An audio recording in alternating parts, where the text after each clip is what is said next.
मराठा शिक्षण परिषदेचा शाहू महाराज आपले की मी इथं महाराज आलो नाहीये, मी इथं महाराज म्हणून मी आलो नाहीये, मी तुमच्यातला एक घटक म्हणून मी आलो इथं. त्याच्या पुढे महाराज म्हणतात शाहू महाराज की मी शिपाई नाहीये, मी शेतकरी आहे. हे राजश्री शाहू महाराज किती मोठं बोलून गेले आणि त्याचा पुढचा टप्पा सुद्धा शाहू महाराज आपल्याला दिसून येतो की शाहू महाराजांनी स्वतः नेतृत्व मी मराठा समाजाचं करतो हे कदापि केव्हाही बोलले नाही. उलट सगळ्या समाजाचं नेतृत्व कसं घडेल, नुसतं मराठा समाज नाही सगळ्या समाजाचं नेतृत्व कसं घडेल हे शाहू महाराजांनी स्वतः प्रयत्न केले. पण हा नेतृत्वाच्या पेक्षा हा समाजाचा विषय, ह्या समाजला पुढं कसं घेऊन जायचं या दृष्टिकोनातून सगळ्यांनी नियोजन करणं गरजेचं आहे. मला मुद्दाम सांगायचं, मी सगळीकडे सांगतो की शिवाजी महाराजांनी स्वराज्य ज्यावेळी निर्माण केलं ते स्वराज्य हे नुसतं मराठ्यांचं नव्हतं. हे स्वराज्य 18 पगडचा 12 बलुतेदारांचं स्वराज्य. ते करू शकले असते तर त्यांनी ओळखलं की आपला मावळा हा 18 पगडचा 12 बलुतेदार हे माझे मावळे, मराठ्यांचा एक मोठा भाऊ आहे, घटक आहे. आणि बरोबर 200 वर्षानंतर राजश्री छत्रपती शाहू महाराजांनी तोच धागा पकडून शब्द बदल असेल तो म्हणजे बहुजन समाज. आणि बहुजन समाजाला 1902 ला देशात पहिल्यांदा जर कोणी आरक्षण दिलं असेल ते राजश्री छत्रपती शाहू महाराजांनी अनुसूचित जाती जमाती सर्व ओबीसी असतील आणि मराठा समाजाचा सुद्धा त्याच्यात समावेश. आता बंधून मला आपण सांगा की शिवाजी महाराजांची कल्पना होती 18 पगडचा 12 बलुतेदार एका छताखाली यायला पाहिजे. राजश्री छत्रपती शाहू महाराजांची हीच कल्पना होती बहुजन समाजाला न्याय मिळाला पाहिजे. मग आज मराठा समाज त्या छताखाली घेतलं जातं. आज हा मराठा समाज गरीब नाही तर एक 15% तुम्ही सोडून दे, पण आज 80 ते 85% हा गरीब मराठा समाज आहे. यांच्याकडे कोण लक्ष देणार, ह्यांच्याकडे कोण खांद्यावर हात ठेवणार, ह्यांचा लढा कोण देणार. आणि म्हणून त्यावेळी मला वाटलं की शिवाजी महाराजांचा आणि शाहू महाराजांचा वंशज या नात्याने आणि विद्यमान छत्रपती शाहू महाराजांचा मुलगा या नात्याने आपली सुद्धा जबाबदारी, आपली सुद्धा कर्तव्य आहे. आणि म्हणून मी त्यावेळी पूर्ण महाराष्ट्र 2007 पासून पूर्ण महाराष्ट्र पिंजून काढलं. आणि महाराष्ट्र पिंजून काढत असताना माझा हाच मुद्दा होता की या सगळ्या समाजाच्या लोकांना एकत्र आणायचं. मी दुर्दैवाने सांगतो पण मला आनंदाने सुद्धा सांगायचंय की कोल्हापुरात आपल्याला दलित आणि सवर्ण हा शब्द माहित नाही. पण ज्यावेळी तुम्ही मराठवाड्यात जाल, तुम्ही खानदेशमध्ये जाल, प्रामुख्याने मराठवाड्यात, तर तिथं बहुजन समाज म्हणजे हा दलित आणि मराठा म्हणजे हा वेगळा. म्हणजे मला त्यांना सांगावं लागलं की मी नुसतं मराठ्यांचं नेतृत्व म्हणजे मराठ्यांना एकत्र करण्यासाठी आलो नाही, तर बहुजन समाज एकत्र करण्यासाठी आलो.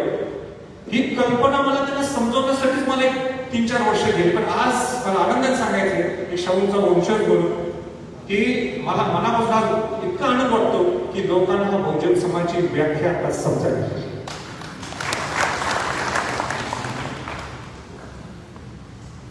मी पार्लमेंटला काय आंदोलन केलं, कसा तो प्लॅटफॉर्म उभा केले ह्याच्यावर मला काही जास्त बोलायचं नाही. असं माझी काही स्वतःची स्तुती करायची नाही. पण मला एक गोष्ट आपल्याला सांगायची की जे आरक्षण पूर्वी मिळत होतं त्यावेळी 3 क्लास केले, एससी, एसटी आणि त्याला आपलं इंटरमिडिएट क्लास कम्युनिटी केली. असे 3 क्लास केले. आपल्याला 1967 पर्यंत मराठा समाज हा इंटरमिडिएट क्लास कम्युनिटीमध्ये दखल घेतली होती किंवा त्याच्यात इन्व्हॉल्व केला होता. आता मला सांगा 1967 ला 3 समाजातल्या लोकांनी त्यातून बाहेर काढलं. त्यामध्ये कुठले? माळी, तेली आणि मराठा समाज. 1968 ला तेली आणि माळी समाजाला परत आत घेतलं. पण मराठा समाज दुर्दैवाने बाहेरच आहे. म्हणजे आपलं दुखणं हे त्यावेळीपासून आहे. आणि म्हणून हा लढा सगळा सुरू होत असताना, मी पूर्ण महाराष्ट्र तिथून लढत असताना, त्याचबरोबर 58 मोर्चे हे निघाले, ज्याची दखल पूर्ण महाराष्ट्राने घेतली, ती पूर्ण जगाने घेतली. या 58 मोर्चाच्या माध्यमातून सरकारला, राज्य सरकार, त्यावेळेच्या राज्य सरकारला मागासवर्गीय आयोगाच्या माध्यमातून आपण सामाजिक मागास हे आपल्याला सिद्ध झालं होतं. एसीबीसी कायदा निर्माण झाला. 288 म्हणण्यापेक्षा सगळे विधानसभेतले, विधान परिषदेतले सगळे आमदार, सगळ्या पक्षातले लोकांनी, राष्ट्रवादी असेल, काँग्रेस असेल, शिवसेना असेल, बीजेपी असेल आणि इतर सगळ्या पक्षातल्या लोकांनी तो कायदा पारित केला आणि कायदा निर्माण झाला. त्याला हायकोर्टाने सुद्धा त्याला ओके केलं. आता हे सगळं होत असताना दुर्दैवाने हा एसीबीसीचा कायदा हा सर्वोच्च न्यायालयामध्ये 1 वर्षाची त्याला स्थगिती मिळाली. 1 वर्षाची स्थगिती मिळाली.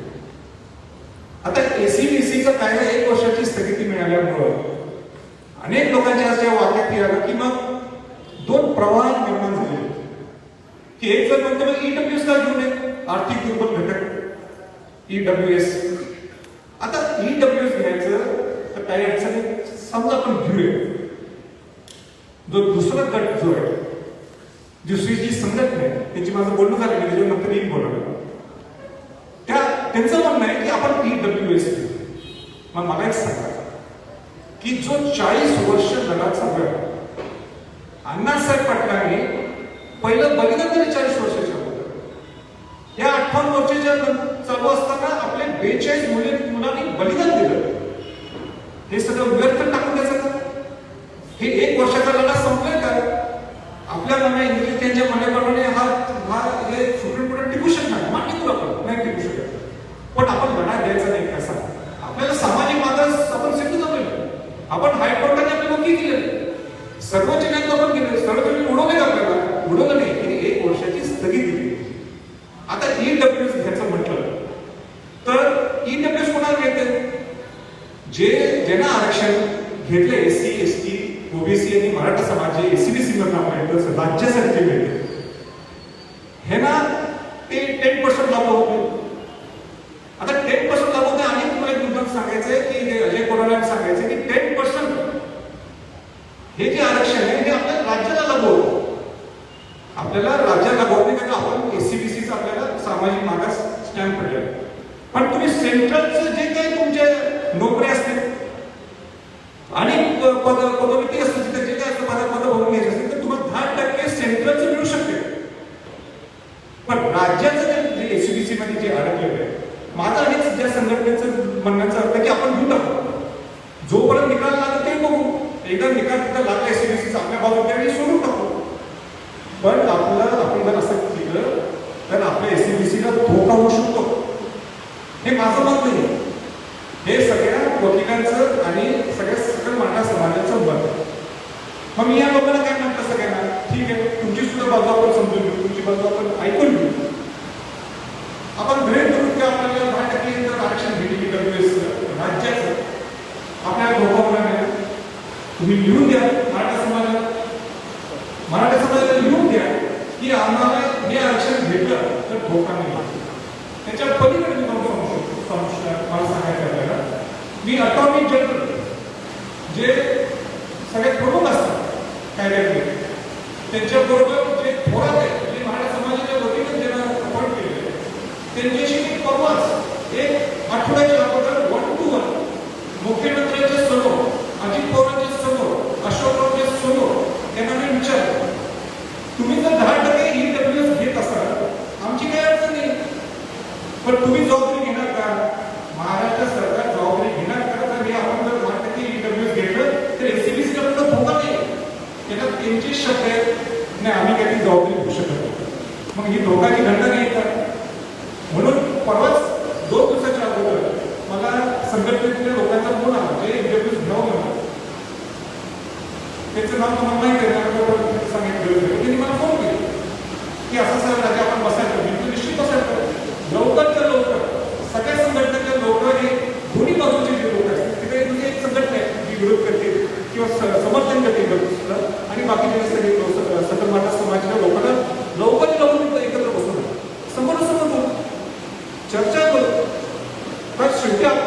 उद्दिष्ट आहे ते आरक्षण आहे.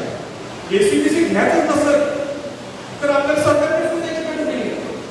आपल्याला डायरेक्ट मिळतं, आपला हा अधिकार आहे. या 48% आपला अधिकार आहे. कारण ते 10% सुद्धा चुकून बोलू नये. हे काही तुमच्या 48 पूर्ण नाही, पण 10% एक्स्ट्रा मिळते आरक्षण. 10% एक्स्ट्रा एका जातीला नाही, किंवा तिथे पारसी मिळेल, ब्राह्मण समाजाला मिळेल आणि सवर्ण जातीला ते सगळ्या मिळेल.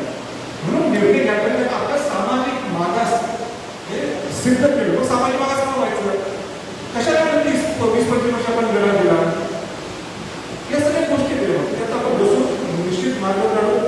दुसरा विषय होता घटकाला राज्याचा. आता विषय सेंट्रल गव्हर्नमेंटचा, जो तुम्ही सांगितलं की लाल महाल ते लाल किल्ला, तर सेंट्रल गव्हर्नमेंटचा विषय जर आपल्याला घटना बदल करायची असेल त्यातच एक मला मुद्दा करू.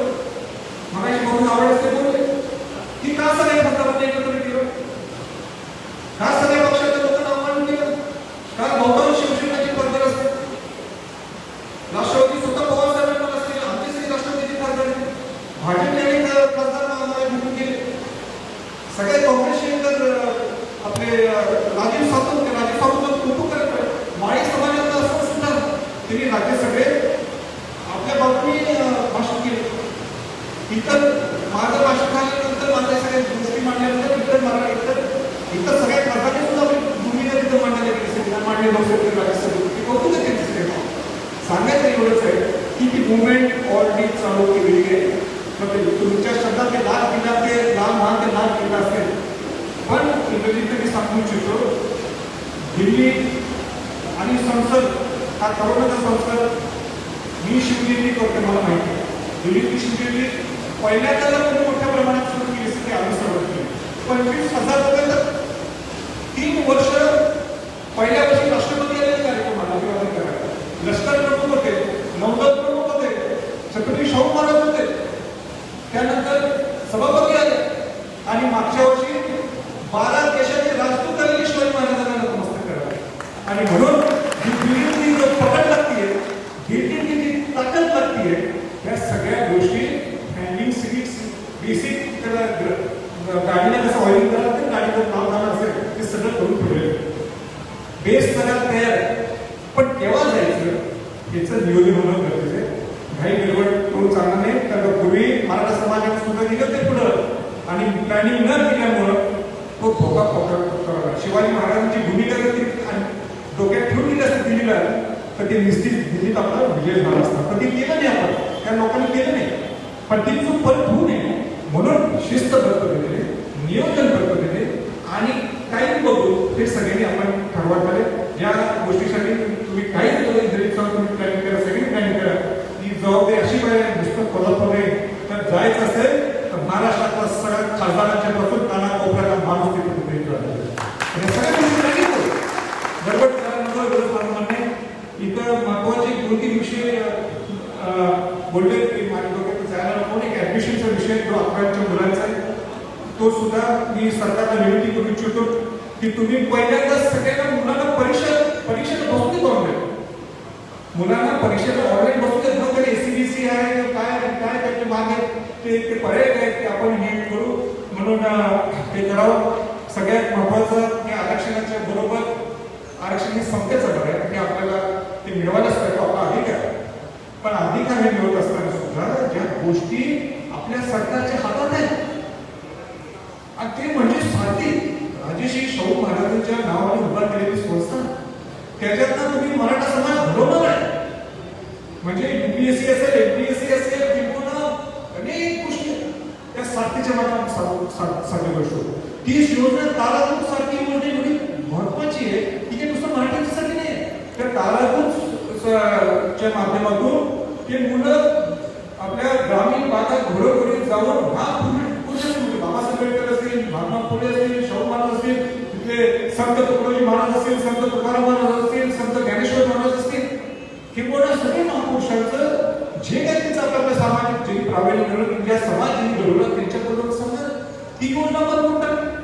ती योजना बनवतो एक भुगतान म्हणून जे इंग्रजी सगळ्यांनी सांगितलं सारथीच्या जागी जास्त जाणार नाही. पण एवढंच सांगू इच्छितो सरकारला सुद्धा मी परवा अजितदादांना सुद्धा मी बोललो की या संस्थेची स्वायत्तता वाढायला पाहिजे. आणि जिथं स्वायत्तता तिथं आम्ही गप बसणार नाही. पर्याय सारखा माणूस या पर्यायाची बाजू एवढी का घेतली? तो बहुजन समाजाचा आहे, तो मराठा समाजाचा व्यक्तीच नाहीये. ज्यांनी बार्टीला खऱ्या अर्थाने बेस दिला, ज्यांनी खऱ्या अर्थाने बार्टी ओळखून घेतली, ह्याला ह्या पर्यायाला तिथं आणलं आणि याच्यावर कधी गोष्ट मी आजही त्याला चॅलेंज करून सांगितलं, ह्या माणूस जर दोषी असला तर कारवाई करा तिथं. कारवाई करा, अजूनही तिने कारवाई करू शकते, तुम्हाला नाही. पण एकाच व्यक्तीचं काम आणि पद्धती वेगळी असेल म्हणून तुम्ही बोलून काढा तुम्ही स्वायत्त, हे चालणार नाही. आणि म्हणून त्या दृष्टिकोनातून सारथी असेल, अण्णासाहेब पाटलांच्या जो महामंडळ स्थापन झालेले आर्थिक विकास महामंडळ, त्याच्यातून तुम्ही मराठा समाजाला घडवू शकता, तुम्ही तिथं उद्योग देऊ शकता आणि काय त्याचे छोटे छोटे मोठे धंदे असतात ते समाजाला तुम्ही त्यांना क्रेडिट करू शकता. तिथं वसतिगृहाचा विषय 15 लाख कोटींचा यांना पैसे द्या. आता काय पैसे दिले तुम्ही? 130 कोटी, 100 कोटी, 400 कोटी, काय होणार? ते पैसे दिले नाही का तुम्ही? बजेटमध्ये प्रोव्हिजन करायचं ठरवलेलं आहे. हे केव्हा हातात माहिती तुला आमदार सर आम्हाला माहिती नाही, तुम्ही सांगा, पण मला त्यातलं काय कळत नाही. पण पैसे मिळाले आणि तुम्ही आम्हाला मी येतो तुमच्या बरोबर, आम्ही रायगडसाठी जेवढे पैसे मिळतात आम्ही बरोबर घेतो. तर थोड्याफार आता त्याच्या कलाकृती थोड्या गोष्टी समजल्या का मला, आणि इंग्रज साहेब आणि वसाबांच्या सारखं जर आम्हाला पाठबळ मिळालं निश्चित घेतलो. लाल किल्ला लहान 29 तारखेला तुम्ही सांगा तिथं अशी पब्लिसिटी करा की जेणेकरून लोकांना ही सारखी समजणं गरजेचं आहे. आज कोणाला सारखी माहित नाही, म्हणजे ते आम्ही रस्त्यावर उतरलो पुण्यात, तुम्ही सर्व आला तर म्हणून लोकांना समजलं सारखी म्हणजे काय. पण त्याच्याबद्दल अजूनही प्रबोधन जेवढं पाहिजे तेवढं काही झालेलं नाही. मी जास्त काय बोलणार नाही. तिथं सुपरनिमगाशी अजय कोराने सांगितलं की आपण सुपरनिमरी राज्याच्या सुपरनिमरीसाठी 12% हे कशी आपल्या शिक्षणासाठी घेते, पण ते एका समाजासाठी घेता येणार नाही आपल्याला. ते आपण पूर्ण प्रयत्न करू. तुम्ही काही बोलला राज्यपालांच्याकडून राष्ट्रपतीकडनं आपण एक पत्र देऊ शकतो, विनंती करू शकतो की जे आपली स्थगिती आहे, जे आधी आपली स्थगिती संरक्षणासाठी दिली त्याला प्रोटेक्शन मिळावं. पण तो विषय सुद्धा परवा आमचा अटॉर्नी जनरल मुख्यमंत्र्यांसमोर चर्चा झाली. त्याला थोड्या अडचणी, पण ते जरा लगेच काय होणार नाही. कमलाकर दत्ते आणि सगळ्यांनी सांगितलं, भाड्यामान्याने सुद्धा विषय चांगले सांगितले, मी बोललोय. आणि एकच माझी छोटीशी सगळ्यांना विनंती करायची, मी माझं भाषण अटकत घेतो, ते म्हणजे महाराष्ट्रात आज कोरडा त्याला काय अतिवृष्टी निर्माण झाली, ओला दुष्काळ निर्माण झालेला आहे. तिथं भीमा नदीपासून एवढं पाणी व्हायला, एवढं मोठं भरपूर झाले, सगळ्यांच्या मोटरी होऊन गेलेले, तिथं पाईप्स होऊन गेले, सगळे शेतकऱ्यांचे नुकसान झाले, मराठवाड्यात लोक होऊन गेले, असं माझ्या आता कानावर आलं. तिथं तर अफाट भयानक परिस्थिती निर्माण झालेली आहे. आणि इथं सरकारने इथं काय पक्षपेक्ष काय न बघता त्या शेतकऱ्यांचं नुकसान भरपाई हे लवकर करणं गरजेचं आहे. या प्रसंगी आज कोल्हापूरच्या सकल मराठा समाजाच्या वतीने मी आव्हान करून देतो सरकारला. आणि त्याचबरोबर आपल्याला ज्यावेळी आपला दुष्काळ पडला होता, ज्यावेळी आपला दुष्काळ आपल्याकडे पूर परिस्थिती निर्माण झालेली, ते मराठवाड्यातून सुद्धा लोक आपल्याला मदत करण्यासाठी आले. पण कोल्हापूरकरांना सुद्धा मी आवाहन करू इच्छितो की आपल्याकडे या लोकांना काही आपण मदत करू शकलो, जास्तीत जास्त मदत करू शकलो, तर ते सुद्धा विसरणार नाही. शेवटी महाराष्ट्र शिवाजी महाराजांचा आहे, हा महाराष्ट्र शाहू महाराजांचा आहे. आणि म्हणून ह्याच्यापुढे सुद्धा काही माझ्याकडे तुम्ही जबाबदारी देत असाल निश्चित मी पार पडेल. आज आनंदाने आम्हाला इथं बोलवलं आणि एक समाजाचा घटक म्हणून मला आपल्याला सर्वांना संबोधित करता आलं, एक समाजाचा एक शिपाई गणी म्हणून मला संबोधित करता आलं, एक समाजाचा एक शेतकरी बांधव म्हणून मला संबोधित करता आलं. याबद्दल मी सर्वांचा आभार व्यक्त करतो. जय हिंद, जय महाराष्ट्र. समाजाच्या एक सूचना आहे, दसरा चौकामध्ये